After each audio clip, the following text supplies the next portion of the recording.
Donc ce Zohar, alors, d'abord parce que dans la paracha Kitissa, la paracha Kitissa dans le Zohar, elle est, comment dire, elle est faite de façon un peu bizarre. D'abord, elle est courte, il n'y a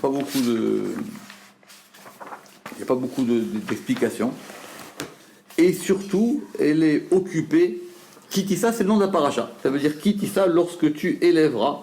C'est le dénombrement des Bnei Israël. Il faut les dénombrer chacun avec un demi-shekel. C'est pour ça qu'en général, cette paracha, elle arrive dans le mois de Hadar, qui est le mois d'avant Purim, parce qu'il faut compter, donner le maratit à shekel avant d'arriver à Purim. Avant d'arriver, à Pessah, on le donne à Purim. Mais cette paracha dans le Zohar, elle est occupée par une longue histoire. Et qui commence par un peu plus haut que le texte qu'on a.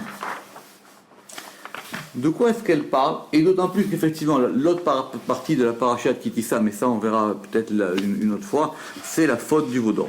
D'accord? C'est la faute du veau d'or, parce que ça, c'est un sujet à part, puisque c'est maintenant qu'on va voir la faute du veau d'or, pourquoi ils ont fauté, le Erev, etc. Bon, c'est pas le sujet ici.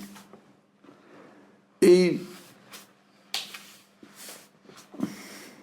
donc c'est une histoire qui commence avec Rabbi Yossi et Rabbi Chia, et ils étaient en chemin. Dans le Zohar, ils sont toujours en chemin, d'accord? Ils ont besoin de voyager un petit peu. Et ils arrivent en chemin, et c'est la nuit, et ils vont discuter. Et entre-temps, il y a le soleil qui se lève, et il y a une discussion qui commence sur les gens qui sont des adorateurs du soleil. Il dit, mais comment Dieu, il laisse faire les gens qui sont idolâtres?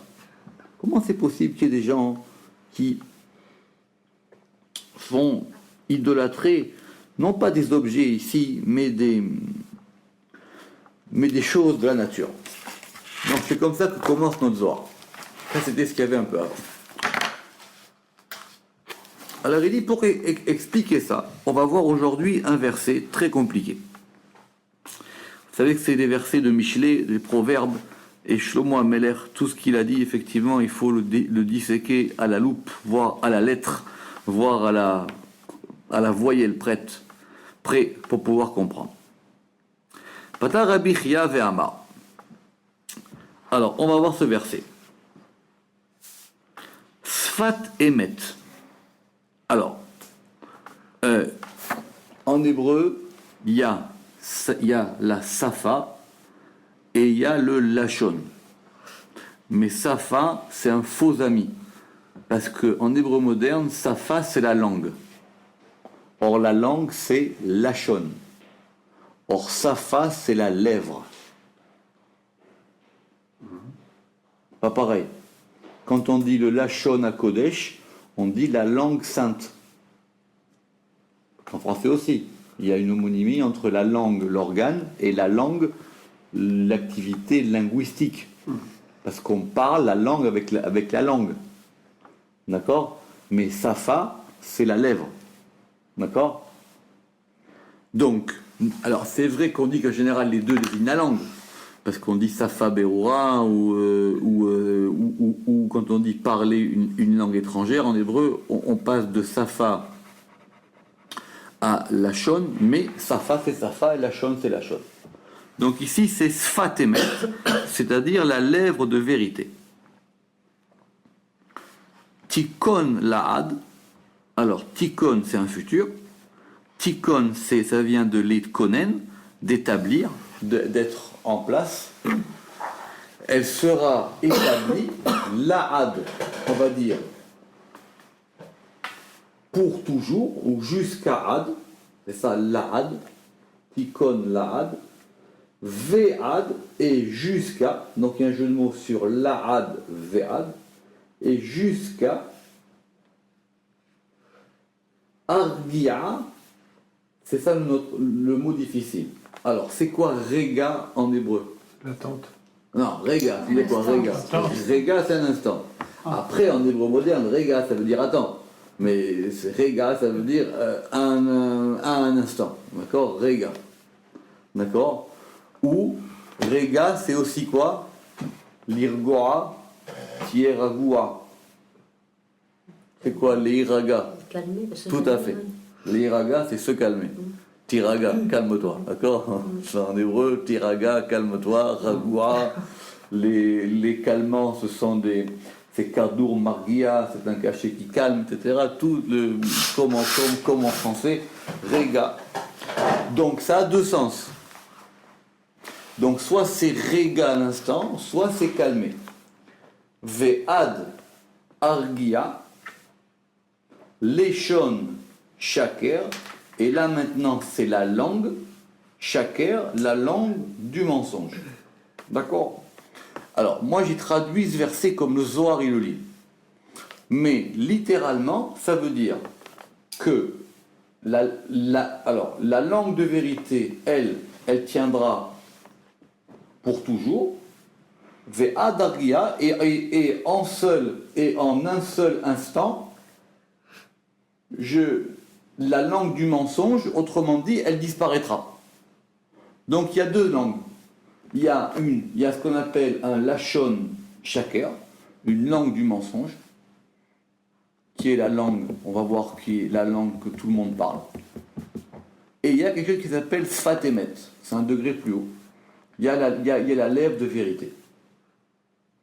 Et apparemment, dans ce verset, Shlomo HaMelech, il donne le lien entre les deux.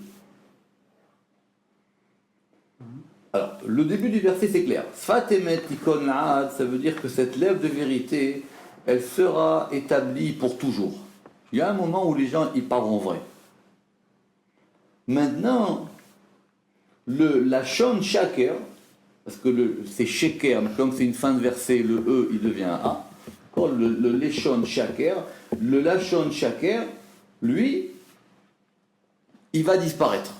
Maintenant, il va disparaître comment? C'est cette question de comment on va voir ce ve'ad argia. Donc ça, c'est le verset général qui va nous occuper aujourd'hui et qui est le verset que le Zohar veut expliquer. Et pourquoi? Parce qu'on parle justement, comment ça se fait que Dieu il laisse un monde dans le mensonge? Comment est-ce qu'il laisse les hommes croire en des choses qui sont fausses? Et c'est pas non seulement qu'ils croient des choses qui sont fausses, c'est qu'ils ont une qu'ils ont une langue de mensonge. Puisque pour croire en des choses fausses, il faut avoir des valeurs fausses. Pour avoir des valeurs fausses, il faut avoir un discours faux. Donc c'est d'abord le discours. Alors, Tachazé, viens voir. Ilou kol bene alma avu palchin le shalkra. Il dit, si tous les hommes servaient le mensonge, Avachi, il en serait ainsi. Aval aïne ora veziara denaïr vadai kishutiu. Le verset il dit que la langue, si on peut dire, le verset il dit que cette langue de mensonge, elle ne durera pas éternellement. Alors, si tous les hommes, ils servaient, dans le sens de servir un Dieu, ils servaient le mensonge, c'est vrai qu'il en serait ainsi. Ça va disparaître. Aval aïne ora veziara denaïr. Mais cette lumière et cette splendeur qui illumine, vadai kishutu. C'est clair qu'elle est vraie.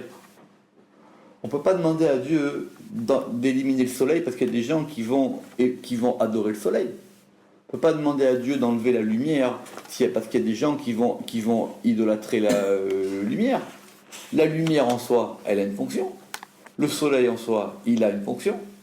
Tout a une fonction. On ne peut pas détruire la chose parce qu'elle a un mauvais usage. Donc il dit, attention, le fait que les gens parlent mal, ça ne veut pas dire qu'on doit enlever la raison pour laquelle ils parlent mal. C'est que peut-être ils voient mal la chose. Et le soleil, il est vrai, donc on est dans le vrai. Tout le verset, il repose sur une opposition qui est entre le sheker et le émet. D'accord? Entre le sheker, le mensonge, et le émet, la vérité. Donc il y a effectivement une opposition entre le sheker et le émet. Vous savez que le émet c'est lié à la Torah, et le sheker c'est lié effectivement au mensonge, à l'éloignement, à beaucoup de choses, tout ce qu'on peut dire sur ce mot de sheker. Korve Roma del Kira Keshutinon, les étoiles qui sont en haut du firmament, elles sont vraies. Une étoile, c'est vrai. Ça ne veut pas dire qu'on dit on va pas dire qu'une étoile, c'est faux. On n'est pas en train de discuter de la réalité de la chose. Évidemment que tout le monde voit une étoile. Une étoile, c'est une étoile.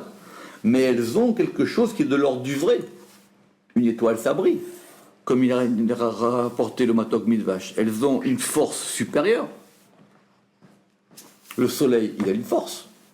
Nous aussi, on fait la prière sur le soleil. La lune, elle a une force. Nous aussi, on fait Birkat Alevana. Ces choses-là, elles ont en elles un élément de vrai. On ne parle pas du vrai dans le sens où c'est le contraire du faux. On parle du vrai dans le sens où c'est le contraire du mensonge. Pas pareil. Quand on dit vrai ou faux, vous voyez des lunettes, vrai ou faux. Non, on ne parle pas de ça. Évidemment que c'est des lunettes. Mais est-ce que ces lunettes, elles ont en elles un élément de vérité ou pas? D'accord? Alors évidemment que le soleil, il est vrai. Évidemment que les étoiles, elles sont vraies.Elles ont une force. Elles ont un élément qui est de l'ordre de la vérité. Si par leur stupidité et leur manque de savoir, alors on va analyser les termes.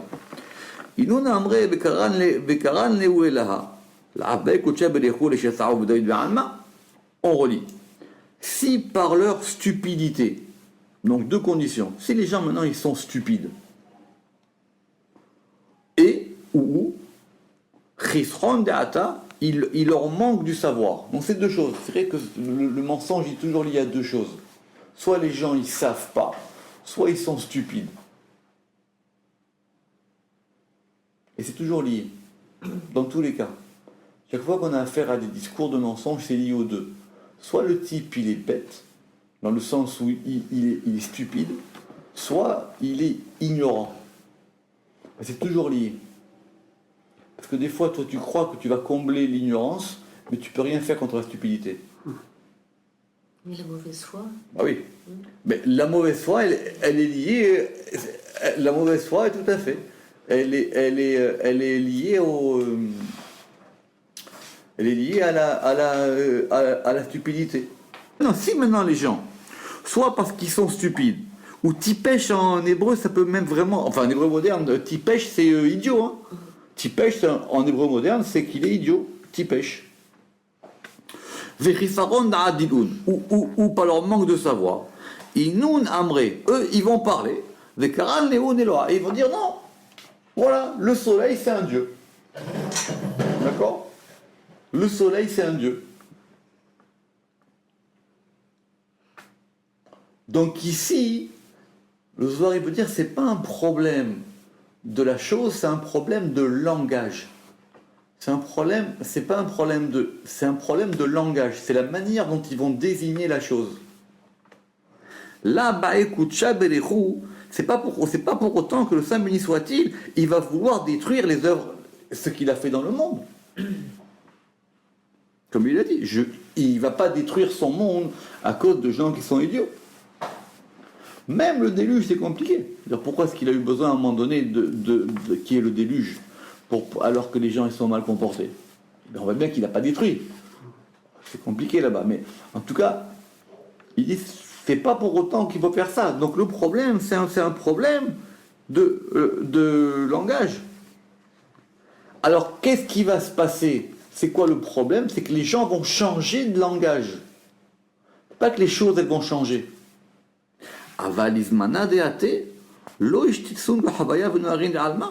Pour le temps qui vient, c'est-à-dire dans le temps où effectivement on aura ce que Shlomo Meller il a appelé cette sfat emet, cette lèvre de vérité, alors effectivement on ne va pas détruire les étoiles et les luminaires du monde pour empêcher les gens d'y croire.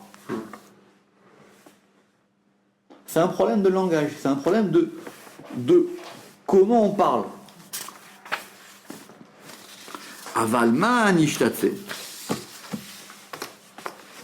Et alors, qu'est-ce que Dieu va détruire? Il va détruire ceux qui les servent. Le problème, il n'est pas dans la chose. Le problème, il est dans le rapport avec la chose.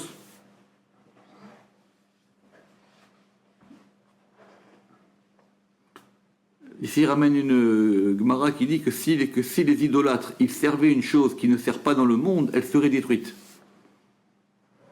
Et les stupides qui ont fauté rendront compte de leurs actes.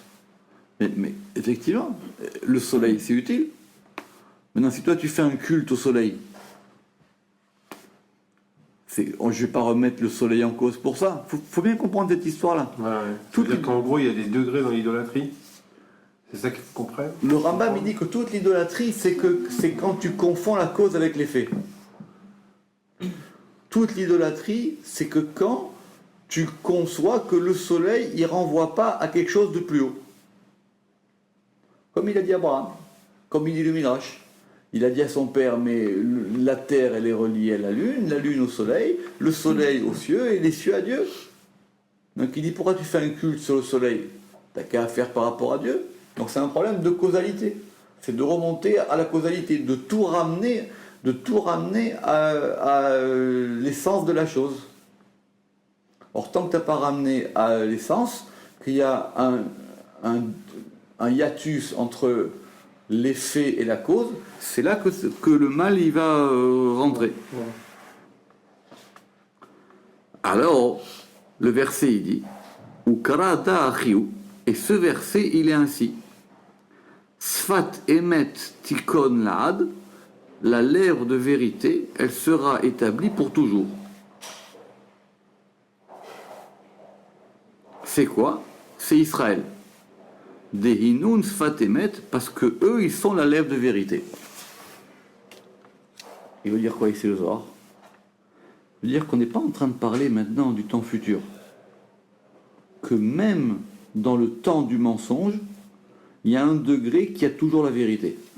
Ou il y a un degré de vérité qui se maintient toujours. Autrement, ce serait déjà détruit. Et celui-là, il s'appelle Israël. Le problème, c'est qu'au bout d'un moment, ceux qui parlent vrai et ceux qui parlent faux, ils ne peuvent plus s'entendre. Ils ne peuvent plus se parler. Mais ce qu'on appelle ici Israël, c'est ce degré. Ce n'est pas forcément les gens d'Israël.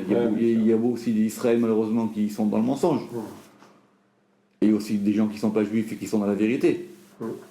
C'est pas ça dont on parle.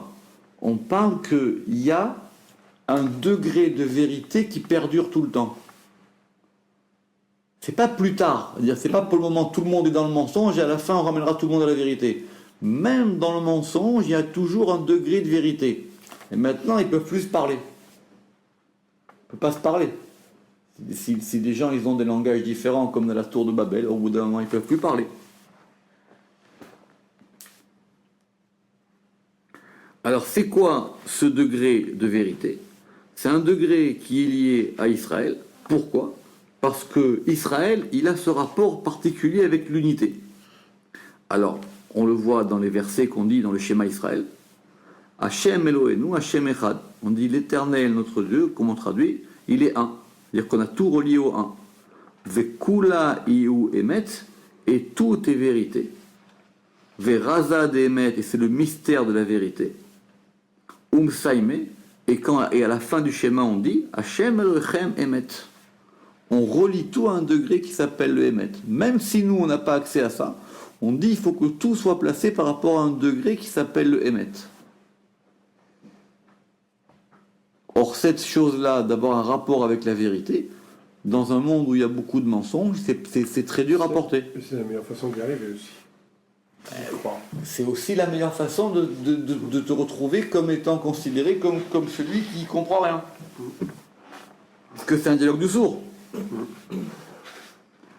Et c'est ça qu'on a dit, Vedayu sfatemet tikon laad. C'est ça qu'on a dit, que le sfatemet, la lèvre de vérité,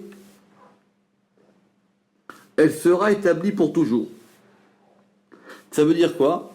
Ça veut dire que ce degré de vérité, on a au moins une assurance que lui, il perdure. Il persiste pour tout le temps, comme dit le Ramaz.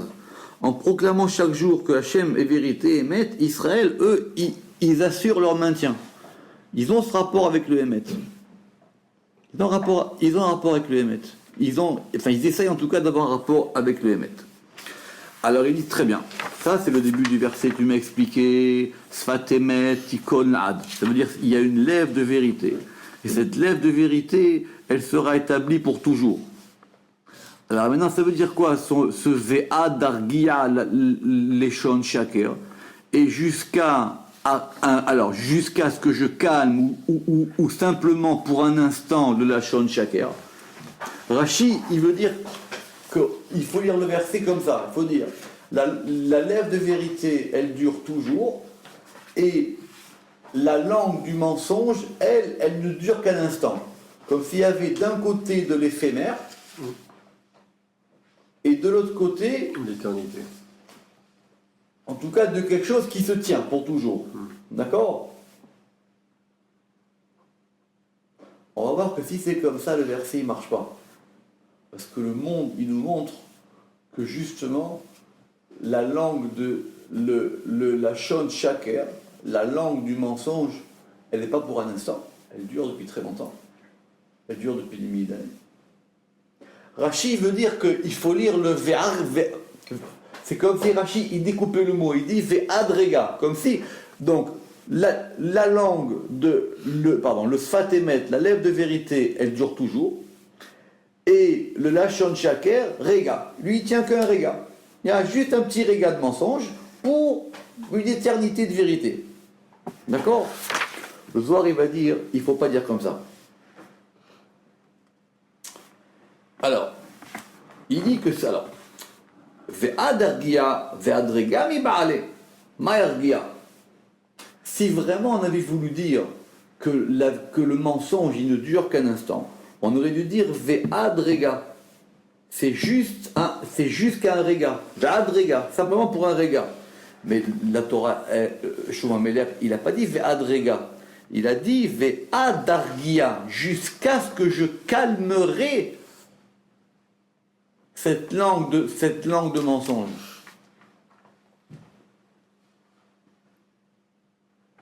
Rachid a voulu dire comme le Zohar, il dit qu'on aurait pu croire qu'il fallait dire. Qu'on aurait pu dire, c'est vrai, le mensonge, bon, c'est éphémère. La vérité, ça ne bouge pas. Elle est établie. Le Zohar, il dit non, c'est pas dire ça. Le Zohar, il dit que le verset, il dit que tant que Dieu, il n'a pas calmé, c'est-à-dire qu'il n'a pas dit arrête le mensonge, la vérité, elle ne perdure pas. Ou la vérité, elle perdure que par rapport à Israël. Alors comment le Zohar, il dit le verset? Très très complexe. Il dit, c'est tant que Dieu, il n'a pas dit stop au mensonge, que la vérité, elle peut continuer. Donc ça dure. Alors, et là, Adkama Yikuma Dilun Be'alma. Et alors, jusqu'à quand maintenant cette chose, jusqu'à quand ce mensonge, jusqu'à quand sera leur maintien, c'est-à-dire le maintien des gens qui portent cette langue du mensonge, jusqu'à quand ils vont se maintenir dans le monde? Admina Deate, jusqu'au temps qui viendra, pas pour tout de suite. Ça va continuer. Et à ce moment-là, j'aurai repos du dur service qui est pour moi. Le commentateur il dit, mais qui c'est qui parle maintenant dans le Zohar? On a l'impression qu'il y a un changement de locuteur. Il dit que c'est la Shrina qui parle. La Shrina, elle dit, quand c'est que je vais en avoir fini avec ça? C'est ça que le verset il dit. Jusqu'à quand je vais avoir cette chose-là à me coltiner le mensonge et la vérité, à être tiraillé entre les deux? Jusqu'à quand est-ce que je vais avoir ça? C'est-à-dire quand c'est que je vais me reposer? C'est ça l'ergia, c'est ça le ragoua. Jusqu'à quand c'est que je pourrai enfin me reposer du mensonge? Alors le soir il veut dire, mais si la Shrina elle veut se reposer du mensonge, que pour elle, c'est un travail. Donc, dans le mensonge, il y a un travail. C'est quoi le travail? Alors, on va dire, le travail, c'est fatigant. Ça la fatigue. La Shrina, elle est fatiguée. Ça la fatigue. Tout le temps, il faut qu'elle tape le mensonge, et Israël, et si, on doit le justifier, et pourquoi pas si, et vous n'êtes pas ça, et vous êtes des assassins, et vous avez fait ci, et ça, et machin, nanani, nana. D'accord? Je souffre de ça. J'ai un travail par rapport à cette langue du mensonge.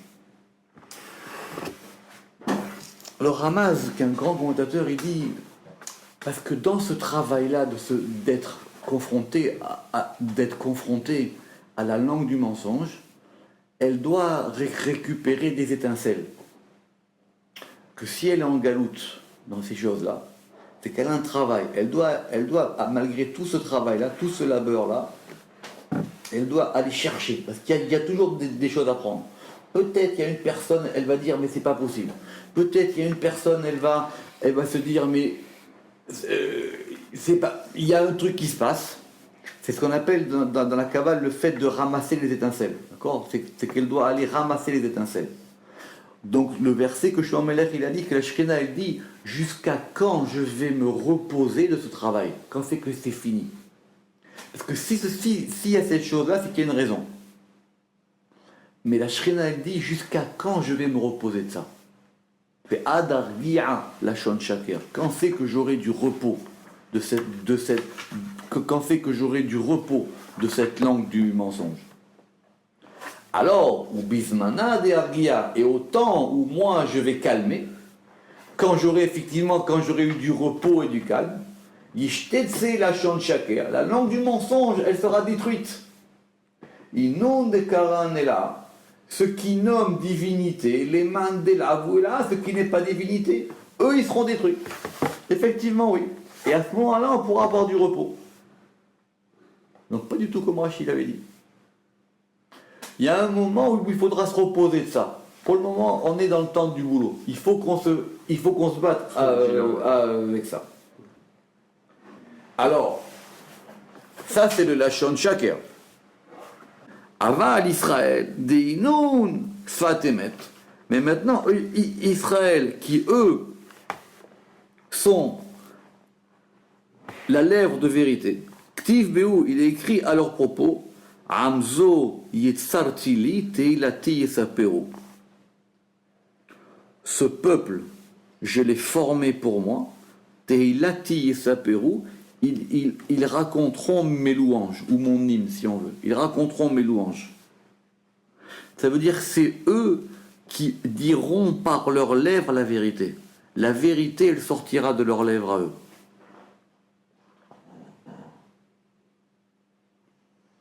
Alors, n'oubliez pas qu'on a des interlocuteurs, ils sont en train de parler, d'accord ? Alors maintenant, le Zohar, il va nous raconter une histoire. Vous aimez l'histoire du Zohar ? C'est très beau. Il dit, je me rappelle qu'une fois, j'étais en chemin avec Rabbi Lazar. Toujours ils étaient en chemin dans le Zohar. D'accord ? Ils allaient de ville en ville, de village en village, etc. C'était des nomades, toujours ils allaient en Israël, mais ils se promenaient. Et j'étais en chemin avec Rabbi Lazar et Pagabé et Gmona, et j'ai rencontré un gouverneur. Un gouverneur, apparemment, c'est un romain, ou en tout cas, c'est quelque chose d'important. Et ce gouverneur, il m'a dit, il a dit à Rabbi Lazar, qui était avec moi, il a dit, est-ce que tu connais la loi des Juifs ? C'est intéressant parce que ça veut dire qu'il parlait en araméen. Avec l'araméen, c'était quand même la langue courante. D'accord ? Donc le gouverneur, il lui a dit, Rabbi Lazar, est-ce que tu connais la loi des Juifs ? Alors il a dit, oui, je connais un peu. Oui, je connais un petit peu de Torah, oui. Alors il dit à Marley, dis-toi, c'est vrai que vous pensez que votre émouna, votre fidélité, elle est vraie, et que votre Torah, elle est vraie, et que nous, notre fidélité, elle est mensonge, et que notre Torah, elle est mensonge. Donc encore une fois, la différence entre la vérité et le mensonge. Il dit, c'est vrai que les Juifs, vous pensez que vous êtes dans le vrai et nous, on est dans le faux. Il n'a pas posé une question. C'est une exclamation. Il dit, comment vous dites ça, les Juifs ? Il dit, je vais te montrer. Il y a marqué dans votre Torah, Ve'aktiv, il y a marqué dans la Torah, Sfatemet tikon la'ad va'adaria leshon shaker. Voilà le verset. Voilà, je vais te ramener un verset, le nôtre. Alors comment l'autre, il a lu le verset, ce qu'on va voir maintenant.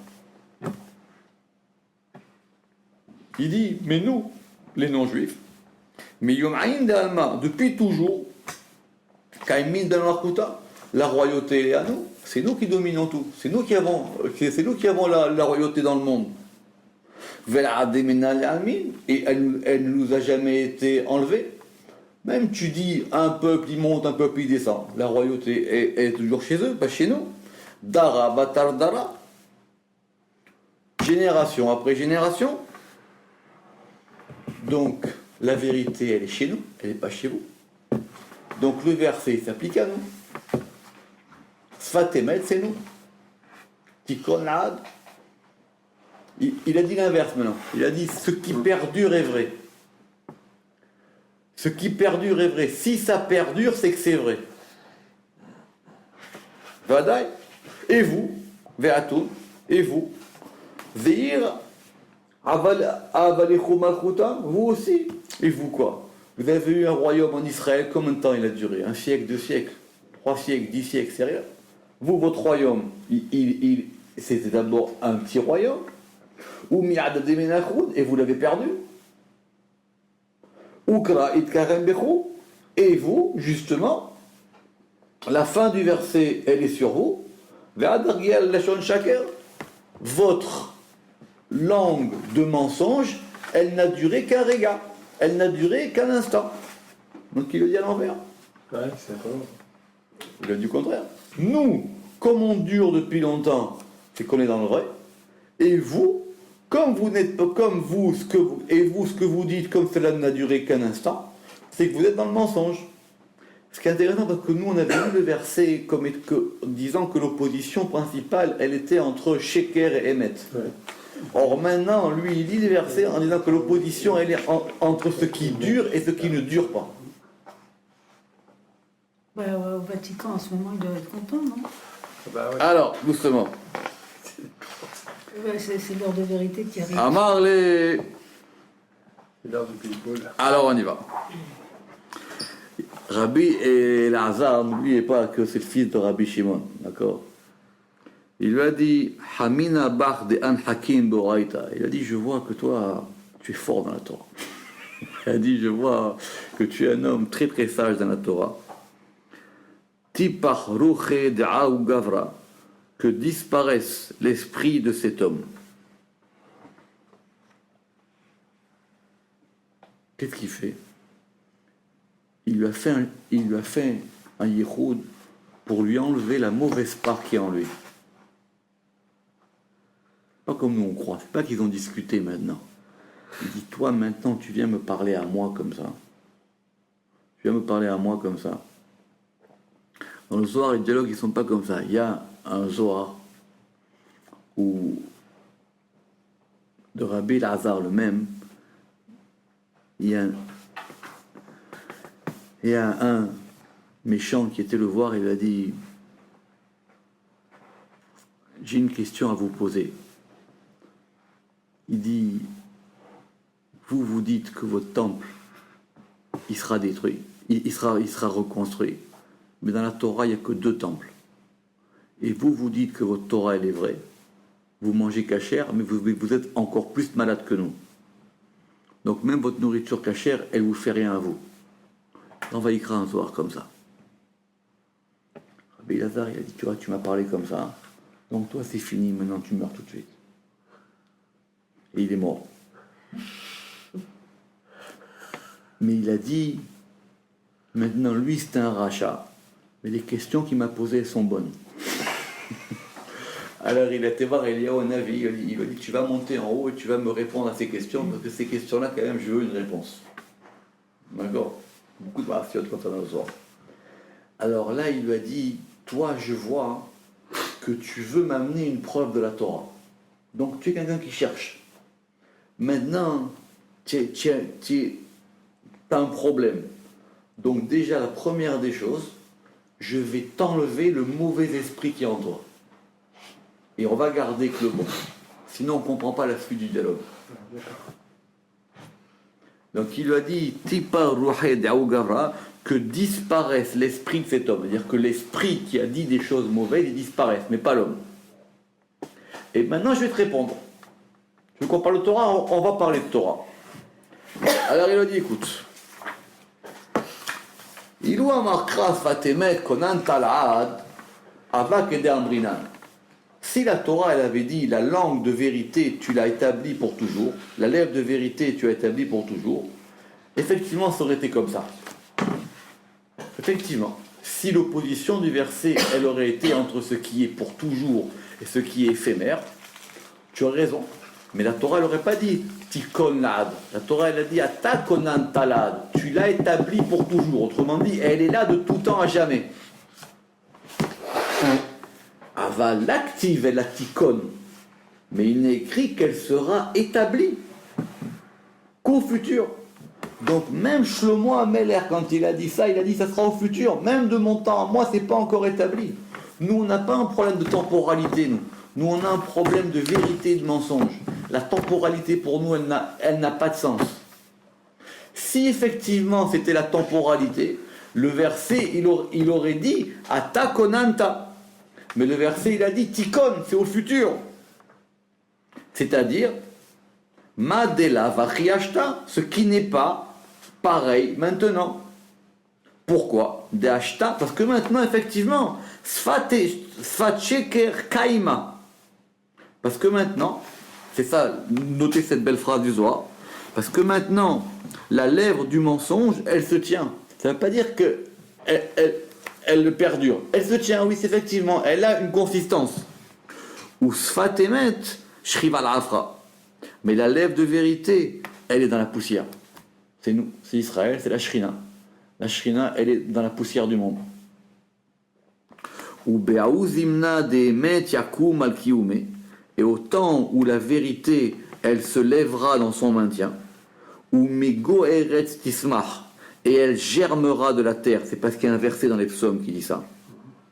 Alors, sfatemet tikon la'ad. Alors à ce moment-là, elle sera établie. À ce moment-là, elle s'établira. Pour le moment, elle est dans la poussière, et après, elle s'établira. Donc mon verset, il parle bien de vérité et mensonge. Il ne parle pas de ce qui reste et de ce qui reste pas. Sinon, c'est comme toi, tu as dit. C'est-à-dire que vous êtes du côté de l'histoire, et nous, on est du côté de la langue. Il dit, c'est vrai. Si on regarde, qui est-ce qui perdure ? C'est nous. Il dit, mais c'est pas comme ça. À Marley à Egmont, le gouverneur, il a dit, Zaka'ant, heureux sois-tu. Vezaka'ama de Raita d'Ishut Yertin, et heureux le peuple qui ont hérité de la Torah de vérité. C'est-à-dire que la vérité, c'est votre Yerusha à vous, c'est votre héritage. Bata Yomin Shamana Adid Gayar, et après plusieurs jours, on a appris qu'il s'est converti. Or, comment quelqu'un il peut se convertir après une discussion ? S'il est convaincu, il est convaincu. On a dit au début que cet appétit Pshul Bechasirdat, au début on a dit, d'accord ? On a dit s'il est idiot et qu'il manque de date, il n'y aura rien qui va l'aider. Bien sûr. C'est parce qu'il lui a enlevé son mauvais roi. Il a dit je vois qu'en toi il y a quelque chose de bien. Donc je peux effectivement toi te ramener de la vérité au mensonge. Dire c'est beau parce que le Zohar il parle d'un sujet et il nous raconte une histoire de ce sujet et il met en application la manière de passer du mensonge à la vérité, même dans le dialogue. Mais sinon on ne comprend pas. C'est-à-dire tu parles avec quelqu'un, tu vas jamais le convaincre. L'autre il est venu lui chercher un verset pour lui dire votre Torah elle est fausse et vous êtes dans le mensonge et nous on est dans la vérité parce que nous on dure, etc. Il dit écoute, si tu étais cherché dans la Torah, c'est qu'il y a un truc dans la Torah. Alors je vais t'enlever d'abord ton mauvais côté. Et si tu veux voir un verset, je vais te montrer comment un verset hybride. C'est comme ça qu'il faut comprendre ce Zohar.